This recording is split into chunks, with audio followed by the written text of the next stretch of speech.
થયું છે। એટલે કે ગુજરાત સરકારની અંદર જે લોકો નવા નવા મંત્રીઓ બન્યા છે, ધારાસભ્યો બન્યા છે, વગેરે વગેરે વગેરેનું સમાજ તરફથી સન્માન કરવાનો એક કાર્યક્રમ આયોજન કર્યો છે। કોઈ વ્યક્તિ જીવનમાં કંઈક ઉપલબ્ધિ મેળવે અને એનું સન્માન થાય એ ખોટું તો નથી જ, એ વ્યાજબી છે। જીવનમાં અનેક સંઘર્ષો કરીને કોઈ માણસ કોઈ જગ્યાએ પહોંચે તો સમાજે એનું સન્માન કરવું જોઈએ અને એ જ તો વ્યક્તિની મહેનતની સાચી કદર છે। પણ સુરતમાં જે સન્માન થવા જઈ રહ્યું છે, શું એ સન્માન સમાજ માટે ફાયદાકારક છે કે ફાઇલો ફેરવનારા માટે ફાયદાકારક છે, એ જાણવું પણ બહુ જરૂરી છે। સુરત આખાની અંદર બેફામ ડ્રગ્સ વેચાય છે, બેફામ, એનો કોઈ હદ નથી। સરકારમાં બેઠેલા લોકો આ બેફામ ડ્રગ્સ વેચાય છે એમાંથી હપ્તા પણ લેતા હશે અને બધી જ વસ્તુના પુરાવા તો શું હોવાના, અને પુરાવા હોય એની અંદર પણ ક્યાં ફાંસી થઈ ગઈ છે કોઈને। બેફામ ડ્રગ્સ વેચાય છે, યુવા પેઢી બરબાદ થઈ રહી છે, સરકારનું કોઈ નિયંત્રણ ડ્રગ્સ વેચનારા ઉપર નથી। એ જ સરકારમાં મંત્રી બનેલા માણસોનું સન્માન આવતીકાલે થશે તો એ સન્માન કેવું હશે એ જોવા જેવી બાબત છે। સુરતની જ ખાલી વાત કરીએ તો ખાનગી શાળાઓનો રાફડો ફાટ્યો છે। ગરીબ માણસ, નાનો માણસ, હીરા ઘસતો માણસ, મજૂરી કરતો માણસ એ પોતાના બાળકોને ભણાવી શકે એવી પરિસ્થિતિમાં નથી। આરટીઈના એડમિશનો લીધા હોય તો પ્રાઇવેટ શાળાઓ વાળા અનેક બાળકોને અલગ બેસાડી રાખે, નાસ્તો ન આપે, બસમાં ન આવવા દે, ધાક ધમકી કર્યા કરે, એડમિશન કેન્સલ કરાવવા માટે થઈને ખોટી ખોટી રીતે હેરાન કરે। આવું બધું થાય જ છે અને એ જ સુરતમાં શિક્ષણ મંત્રી આવવાના છે પાછા, અથવા કોઈ પણ XYZ મંત્રી આવવાના છે। જે સરકાર આપણા બાળકોને સારું શિક્ષણ ન અપાવી શકે એ સરકારમાં કોઈ માણસ મંત્રી બન્યો છે, એનું સન્માન હોય કેવું? લોકોએ વિચારવું પડશે કે કેવું સન્માન કે જે મંત્રી, જે સરકાર, જે મુખ્યમંત્રી પોતાના રાજ્યના કે સમાજના બાળકોને સારું શિક્ષણ નથી અપાઈ શકતા। અનેક મા બાપોએ જમીનો વેચીને, મકાનો વેચીને, લોનો લઈ લઈને ભણે છે। પહેલાનો જમાનો એવો હતો, આજે હું આ ધરતી પર બેઠો છું કેમ કે આપણે ધરતીપુત્રો છીએ, આ આપણો પાક છે, આ જુવાર છે, આપણે ખેડૂતના સંતાનો છીએ। એક જમાનો એવો હતો કે કાઠિયાવાડમાં આપણા બધા વડવાઓ રહેતા હતા, એક સિઝનની ખેતી કરતા અને આખો પરિવાર ખુશખુશાલ રહેતો। એક સિઝન ખાલી, એક સિઝનમાં કપાસ વાયો કે મગફળી કે જે કાંઈ પણ હોય। પછી આજ ભાજપની સરકારના પાપના કારણે કાઠિયાવાડમાં ખેતી માટે પૂરતું પાણી નહીં, અસામાજિક તત્વોનો ત્રાસ, બીજી ત્રીજી વ્યવસ્થાઓ નહીં, થાકીને, કંટાળીને, હારીને, ભયભીત થઈને હજારોની સંખ્યામાં લોકો સુરત અને અમદાવાદ હિજરત કરવી પડી। આજથી બીજી કે ત્રીજી પેઢીએ હિજરત કરવી પડી। રાજી ખુશીથી તો કોઈ આવ્યું નથી। હવે અહીંયા સુરત આવ્યા તો સુરતમાં ડ્રગ્સનું દૂષણ, પ્રાઇવેટ શાળાઓની અંદર હજારો લાખો રૂપિયાની ફી ભરવી પડે છે, દવાખાનામાં માણસ લૂંટાય છે, કોર્પોરેશનની કચેરીઓ છે એ મન ફાવે એવા તોડ કરી જાય છે, કોઈ સાંભળવા વાળું છે નહીં, પોલીસ સ્ટેશનોની તો અલગ જ કહાની છે। અને આ બધી જ પરિસ્થિતિ જે સરકારના રાજમાં છે એ સરકારનું સન્માન હોય કેવું? સરકાર તો સમાજ થકી બને છે, સમાજ સરકાર થકી નથી। સરકાર સમાજથી છે, સમાજ પાસેથી સન્માન જોતું છે પણ સમાજની વાત નથી સાંભળવી। એવા માણસો કાલે મોટા વરાછામાં સન્માન લેવા આવવાના છે। જે મંત્રી કે મુખ્યમંત્રી કે આગેવાનોને સમાજ પાસેથી સન્માન મેળવવાની આશા હોય એને સમાજની વાત પણ સાંભળવી જોઈએ, તો વાત કેમ નથી સાંભળતા? સુરતમાં હજારો કરોડો રત્ન કલાકારો પોતાનો પરિવારનું જીવન નિર્વાહ કરતા હતા, પછી હમણાં થોડીક મંદી આવી છે। એ મંદીના કારણે અનેક રત્ન કલાકારો પોતાના બાળકોની ફી ન ભરી શક્યા અને એના કારણે શાળાઓ તરફથી ધાકધમકી કરવામાં આવી। પછી સરકારે ખાલી વાહવાહી લૂંટવા એક યોજના બહાર પાડી, પણ કેટલાક રત્ન કલાકારોને કેટલાક મામૂલી પૈસા મળ્યા, બાકીના રત્ન કલાકારોને આજે કોઈ સહાય નથી મળી। સન્માન જોઈતું છે પણ સન્માન કરનારા સમાજને આપવું નથી કંઈ, તો આ કેવી વાત? આ કેવો સન્માન સમારોહ? અને સૌથી મહત્વની વાત કે આજ વરાછા વિસ્તારમાં સન્માન સમારોહ રાખ્યો છે. વરાછામાં તો એક કોલેજ નથી. 30 વર્ષ થઈ ગયા. કોર્પોરેશન, કેન્દ્ર સરકાર, રાજ્ય સરકાર બધું જ એક પાર્ટીનું. તો વરાછામાં આપણા દીકરા દીકરીઓ માટે કોલેજ કેમ ન બની? અનેક દીકરા દીકરીઓ સિટી બસોની અંદર ઘેટા બકરાની જેમ ઠુસાઈને ક્યાં છે અડાજણ ને પાલ ને વેસુ ને પેલી બાજુ ભણવા જવું પડે છે. કાઠિયાવાડમાંથી હિજરત કરીને સુરતમાં આવ્યા તો સુરતમાં ઠેકાણું તો પડ્યું નહીં. સુરતમાં ઘેટા બકરાની જેમ બસોમાં બેસવું પડે છે. અનેક દીકરીઓને અસામાજિક તત્વોના શોષણનો ભોગ બનવું પડે છે. કેટલી ઘટનાઓ બને છે, પછી તો મા બાપ પણ જતું કરી દે છે. તો ત્યારે આ સન્માન લેવા માટે આવનારી ટોળકી છે કેમ નથી બોલતી? કઈ વરાછામાં કોલેજ કેમ નહીં? આટલો વિશાળ સમાજ રહે છે, આટલા બધા લોકો રહે છે. એક સારી કેશુભાઈ પટેલ સરકારી કોલેજ વરાછામાં હોવી જોઈએ એવી ઘણા સમયથી માંગણી છે. કેમ કોલેજ બનતી નથી?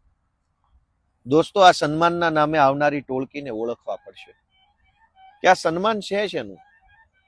સૌથી મહત્વની વાત કે થોડાક દિવસ પહેલા હું એક રાજકીય રીતે ખૂબ જ પીઢ કહી શકાય, અનુભવી કહી શકાય એવા એક વ્યક્તિ સાથે બેઠો હતો. ઉંમર અને અનુભવમાં બંનેમાં ખૂબ પીઢ કહેવાય એવા. ચર્ચા દરમિયાન એક વાત નીકળી.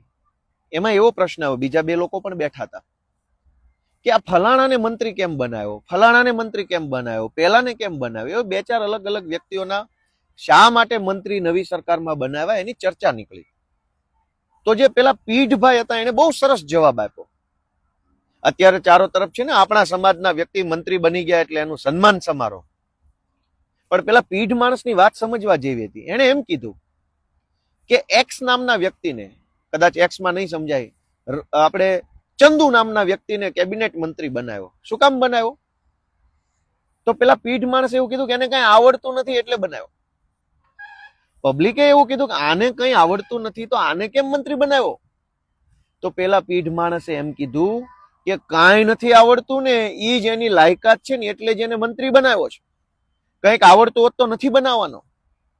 તો પેલા બે લોકોને જિજ્ઞાસા થઈ કે કઈ નથી આવડતું એને મંત્રી બનાવ્યો. આ કોઈ લાયકાત છે કે ગાંડો છે, ગમાર છે, બુદ્ધિ વગરનો છે, ઓછી ખબર પડે છે, નથી કાંઈ એનામાં કઈ નૂર નથી, દેશી ભાષામાં એનામાં કોઈ તાકાત, બળ કે વિલ પાવર નથી, તો એને કેવી રીતે બનાવ્યો? તો પીઢ માણસે કીધું કે એનામાં કઈ નથી એટલે જ એને બનાવ્યો. તો આ બાજુના ભાઈએ પાછું પૂછ્યું કે એવું કેમ? તો પીઢ માણસે જે જવાબ આપ્યો એ સમજવા જેવો છે. પીઢ માણસે એવું કીધું કે જેનામાં કાંઈ ન હોય ને એને ગમે ત્યારે રવાના કરી દે, મંત્રીમંડળમાંથી કાઢી મૂકે, તો એની હારે તાલુકાનો પ્રમુખ પાર્ટી ન બદલે. જૂના જમાનામાં એવા કદાવર નેતાઓ હતા મંત્રીમંડળમાં કે ખાલી રાજીનામું આપવાની વાત કરે ને તો એની બાજુમાં બીજા 20, 30, 15 ધારાસભ્યો હોય કે અમારા ફલાણા મંત્રી રાજીનામું આપશે તો 20 ધારાસભ્ય એની ભેગા જતા રહેશે. ભાજપની સરકારે શું કરી કે મંત્રી એવાને બનાવવાનો જે નમાલો હોય, નબળો હોય, નિર્બળ હોય, વિલપાવર વગરનો હોય, એનામાં બહુ કઈ લાંબી ગતાગમ ન હોય, જેથી કરીને જેમ દબાવો હોય, જેમ દુરુપયોગ કરવો હોય, જેમ ઘસવો હોય, જેમ એને છોલવો હોય એમ છોલી શકાય. અને છેલ્લે જયારે એને કાઢી મૂકે મંત્રીમંડળમાંથી રાતોરાત કે ચાલો એ નીકળો બધા જ ભાગો અહીંથી, ત્યારે સમાજ નારાજ ન થાય. કેમ કે આજે સમાજ સન્માન કરે છે, પણ મંત્રીમંડળમાં કાઢી મૂકશે ત્યારે સમાજ નારાજ નહીં થાય. શું કામ? કેમ કે સમાજનો નેતા તો છે જ નહીં. જૂના જમાનામાં એવું હતું કે મંત્રીમંડળમાંથી એકાદા વ્યક્તિને પડતો મૂકે તો આખો સમાજ નારાજ થતો ને એનું પરિણામ ચૂંટણીમાં દેખાતું. એટલે ભાજપે નક્કી કર્યું કે જે સમાજનો નેતા જ ન હોય, સમાજ આરે જેને કઈ લેવા દેવા જ ન હોય, સમાજની અંદર ભાવનાથી જોડાયેલો ન હોય, જેની પાછળ હજારો યુવાનો કે હજારો વડીલો જોડાયેલા ન હોય, એવા ગાંડાને મંત્રી બનાવવાનું. એટલે ભવિષ્યમાં જયારે એને મંત્રીમંડળમાંથી કાઢી નાખો ત્યારે આખો સમાજ નારાજ ન થાય. એટલે આજે જે સન્માન થઈ રહ્યું છે એ સમાજના નેતા નથી થઈ રહ્યું. એ તો ભાજપની પોલિસી છે. પેલા પીઢ માણસે શું કીધું કે જેની પાછળ સમાજનું પીઠબળ ન હોય એને જ મંત્રી બનાવવાનું. ગુજરાતમાં એક જ મંત્રી એવા છે જેની પાછળ સમાજનું પીઠબળ છે, એ છે પરસોત્તમભાઈ સોલંકી. છે કેટલાય વર્ષોથી મંત્રી છે અને કોઈની હિંમત નથી એને કાઢવાની. શું કામ? કેમ કે એની પાછળ સમાજનું પીઠબળ છે. તો સમાજના પીઠબળ વાળો નેતા કેવો હોય એનો દાખલો આ રહ્યો. બાકી બધા શું છે? આયારામ ગયારામ. હવે એનું શું સન્માન અને કેવું સન્માન? જેનું પોતાનું કોઈ આત્મસન્માન નથી એનું સમાજ શું સન્માન કરવાનું? સમાજના પ્લેટફોર્મ પરથી તો વટવાળા હોય એના સન્માન થતા. જૂના જમાનામાં સન્માન કોના થતા? વટવાળા માણસનું સન્માન થતું, સ્વાભિમાન વાળા માણસનું સન્માન થતું. સ્વાભિમાનના ભોગે માણસ કંઈ પણ કરવા તૈયાર ન થતો, એવા માણસનું સન્માન થતું. આજ સ્વાભિમાન બાભિમાન કઈ નહીં ભાઈ. મને તો ભાજપમાં જે કહે છે હું કચરા પોતાય કરીશ મંત્રીમંડળની ઓફિસમાં, એવા માણસોના સન્માન. એટલે સન્માન થાય એ ખોટું નથી, પણ સમાજનું વાસ્તવિક પીઠબળ જેની પાછળ ન હોય એવા માણસો મંત્રી બની જાય કે ધારાસભ્યો બની જાય કે કંઈ પણ બની જાય. હું તો એમ કહું અમેરિકન રાષ્ટ્રપતિ બની જાય. તેમાં હરખાવા જેવું શું છે? નહીતર સમાજમાં આટલા બધા પ્રશ્નો છે. જમીન માપણીનો પ્રશ્ન છે. આખા ગુજરાતમાં એટલી હદે ખેડૂતો પરેશાન છે જમીન માપણીના કારણે કે એની કોઈ પીડાનો પાર નથી. હજારો ખેડૂતો કાગળિયાઓની થેલીઓ લઈ લઈને પ્રાંત ઓફિસ, મામલતદાર ઓફિસ, DILR ટિપ્પણ કઢાવે, સિટી સર્વેમાન, એમાન તેમાન જ્યાં હોય ત્યાં જાય છે. કોઈ મેળ પડતો નથી 10-10 વર્ષથી. સન્માન લેવા આવેલા સન્માનની મંત્રીઓને આપણે પૂછવું ના જોઈએ કે આ તમારી સરકાર છે તો આ ધક્કા કાં ખાવા પડે છે અમારે પ્રાંત ઓફિસોમાં અને DILR કચેરીઓમાં? અનેક લોકો પોતાની જમીનની મેટરોમાં ખાતરની લાંબી લાંબી લાઈનો લાગે છે, બિયારણમાં કોઈ છેતરી જાય છે, ટેકાના ભાવની ખરીદીની અંદર ભયંકર ભ્રષ્ટાચાર થાય છે. તો આ સન્માનની મંત્રીઓ જે આવી રહ્યા છે એને કોઈ કહેવા વાળું નથી કે આ બધું ખોટું થાય છે, તમે નથી જોઈ રહ્યા? પણ આ લોકો સમાજના નેતા નથી એટલે જ મંત્રી છે. તો પછી જે સમાજનો નેતા જ નથી એનું સમાજ દ્વારા સન્માન કેવું આવે? મારે તો એ બધા લોકોને નમ્ર વિનંતી કરવી છે કે સમાજનો નેતા કેવો હોય? કેશુભાઈ પટેલ જેવા હોય. કેશુભાઈ પટેલ જ્યારે એને મુખ્યમંત્રી પદેથી હટાવવામાં આવ્યા ત્યારે રાજકોટની અંદર એક સંમેલન થયું હતું ને હજારો લોકો ભેગા થયા, હજારો નહીં કરોડો લોકો ભેગા થયા. જગ જાહેર છે, બધાને ખબર છે. સમાજનો નેતા એવો હોય. અહીંયા તો ઉપરથી ફોન આવે દિલ્હીમાંથી કે હાલો ભાઈ તમારા બિસ્તરા પોટલા ભરી લો, હાલો નીકળો છટકાવો અહીંથી, હાલો ભાગો ફૂટ. એક શબ્દ નથી બોલી શકતા. એક શબ્દ નથી બોલી શકતા કે બાપા મારો વાંક શું છે, મને શું કામ કાઢી નાખો છો? તો સરકાર પોતે એટલે કે ભાજપ પાર્ટી પોતે જેને નબળો માને છે, પોતે જેને નમાલો માને છે, પોતે જેને બિનકાર્યક્ષમ માને છે એને જ તો મંત્રી બનાવે છે. હવે એવા મંત્રીનું સન્માન કેવું હોય? કોઈ ભાજપના કાર્યકર્તાને પૂછીએ તો એ કહે છે કે શું ફલાણા ભાઈને કેપેબલ છે એટલે મંત્રી બનાવ્યો છે કે કેપેબલ નથી એટલે બનાવ્યો છે? ખાલી આટલો જ પ્રશ્ન પૂછવાનો કે આ મંત્રીમંડળમાં મંત્રી બનાવ્યા છે એ બહુ અનુભવી છે, પીઢ છે, સ્ટ્રોંગ છે, તાકાતવાળા છે, બુદ્ધિશાળી છે, નોલેજ વાળા છે, ડબલ PhD કરેલું છે એટલે બનાવ્યા છે કે આ ગાંડા છે એટલે બનાવ્યા છે?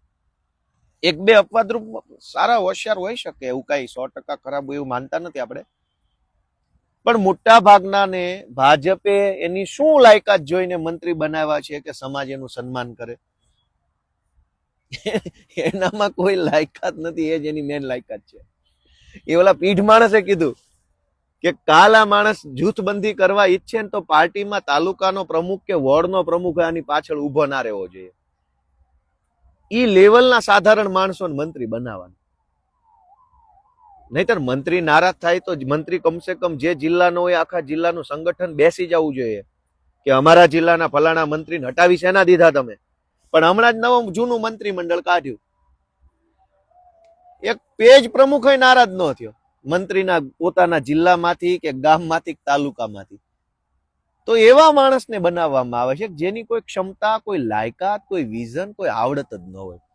તો જેનું કઈ છે નહીં એનું સન્માન કેવી રીતનું હોય? એનું શું સન્માન? અને એ સન્માનથી સમાજને કેવો ફાયદો થાય આપણે જાણવું પડે.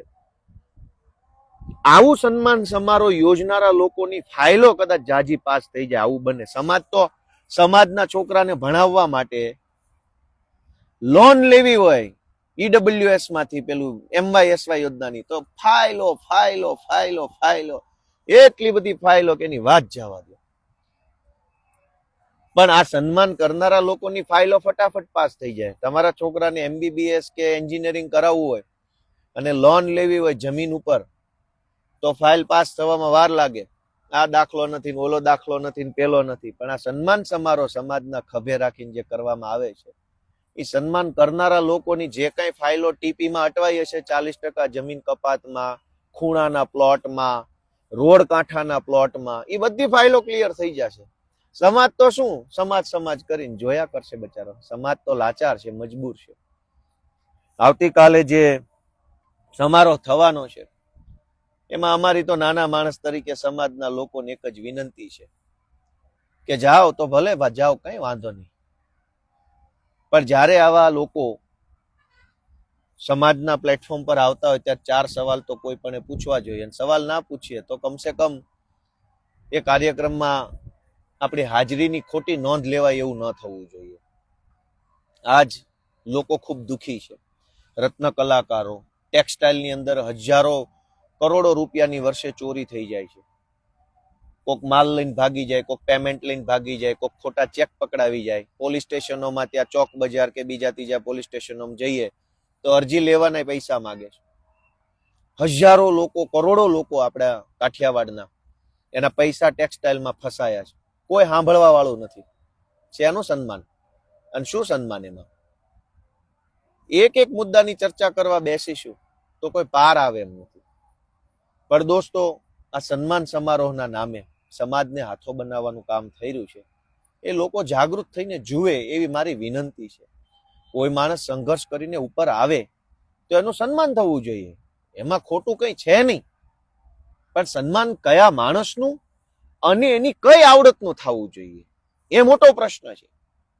ગોપાલ ઇટાલિયા ધારાસભ્ય બની જાય એટલા માત્રથી એનું સન્માન થવું જોઈએ એવું નથી. એની અંદર કોઈ આવડત છે, એનામાં કોઈ તલમાં તેલ છે, દીવામાં તેલ છે, આપણે એવું ભાભલા કહેતા, કોઈ એનામાં કઈ છે કઈ? નહીતર મંત્રી બની ગયા અને સામાન્ય માણસની પીડા દેખાય નહીં તો એનું સન્માનનો અર્થ શું રહ્યો? એટલે આવા ભવ્ય સન્માન સમારોહની ભવ્યતા પાછળ ગરીબોની હાય છુપાવવાનું કામ થાય. લખ્યું ને ભવ્ય સન્માન સમારોહ. ભવ્ય શું કામ રાખવામાં આવ્યો છે? કે ભવ્યતાથી તમને આંજી દેવાના છે. સામાન્ય માણસ, નાનો માણસ, ગરીબ માણસ, લાચાર માણસ, દુઃખી માણસ, પીડિત માણસ, એની પીડાને, દુઃખને, લાચારીને ભવ્યતાથી આંજી દેવાનો કે અરે ગાંડા, તું શું રોદણા રોવે છો? આ જો, આ ભવ્યતા જો, કેવા મોટા મોટા સાહેબો, મંત્રીઓ, તંત્રીઓ, અધિકારીઓ, કેવડું મોટું સ્ટેજ, માઇકની વ્યવસ્થા, એલઈડી, જમવાનું. જો તું આ ભવ્યતા, રોદણા શેનો રોવે છે? તારા છોકરાની ફી ભરવાના પૈસા નથી, એ છોડ. આ ભવ્યતા જો ભાઈ. ડ્રગ્સના રવાડે છોકરા ચડ્યા, છોડ ભાઈ. આ ભવ્ય સમારોહ જો, તું ભવ્યતા જો ભાઈ. આની ભવ્યતા કેટલી મોટી છે. હીરા ઘસે છો, પૈસા નથી ખાવા પીવાના, ભાડા ભરવાના, લાઈટ ભરવાના, એ બધું છોડ ભાઈ. તું ભવ્ય સન્માન સમારોહ, ભવ્યતા જો આની. સામાન્ય માણસના દરેક પ્રશ્નોને ભવ્યતાથી આંજી દેવાની આખી આ ઘટના છે. અને અંગ્રેજોએ આ ધંધો કર્યો. અંગ્રેજો જયારે ભારતમાં આવ્યા ત્યારે ભારતના દેશના લોકો પાસે તો લુગડાઈ નહોતા, અડધા પાસે પહેરવાના, ખાવાનું અનાજ નહોતું, દવાખાના નહોતા, શાળા નહોતી, રોડ નહોતા, વાહનો નહોતા, લાચારીમાં માણસ જીવતો. એ જમાનામાં અંગ્રેજોએ શું કર્યું? મોટી મોટી બિલ્ડિંગો બનાવી, મોટા મોટા રેલવે સ્ટેશનો ચાલુ કર્યા પોતાના માટે, અને આમ ભવ્ય ભવ્ય બધું બનાવ્યું. શું કામ? કે ભારતના ગરીબોને અંગ્રેજો ભવ્યતાથી આંજી દેવા માંગતા હતા કે તમારી ગરીબી લાચારીની ચર્ચા ન કરતા અમારી ભવ્યતા જુઓ, આમ હોવું જોઈએ બધું. મુઘલો આવ્યા. મુઘલોએ શું કર્યું? અંગ્રેજોની પહેલા મુઘલ આવ્યા.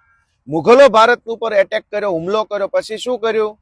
કોઈ મુઘલોએ તાજમહેલ બનાવ્યો, કોઈએ કુતુબ મિનાર બનાવ્યો, કોઈએ આ બનાવ્યું, કોઈએ તે બનાવ્યું. જે ભારત દેશના ગરીબો પાસે ખાવાના પૈસા નહોતા, એ ભારત દેશની અંદર મુઘલોએ આવીને શું કર્યું? ભવ્ય ભવ્ય ભવ્ય ભવ્ય, બધું જ ભવ્ય.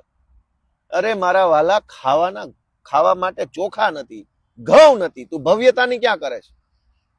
પણ મુઘલો અને અંગ્રેજોનો વારસો લઈને જે ભાજપ વાળા નીકળ્યા છે, એ આજે પાછા ભવ્યતા તરફ આગળ વધી રહ્યા છે. બધું ભવ્ય હોવું જોઈએ. માણસ ભલે ભૂખે મરી જાય, પણ એની આંખ સામે ભવ્યતા હોવી જોઈએ. ઓહો, શું રોશની, શું લાઈટો, શું બધું ચમકે છે, શું મોટા મોટા નેતાઓ, શું તામઝામ, શું ઢોલ નગારા, શું સાઉન્ડ, શું બધું જ.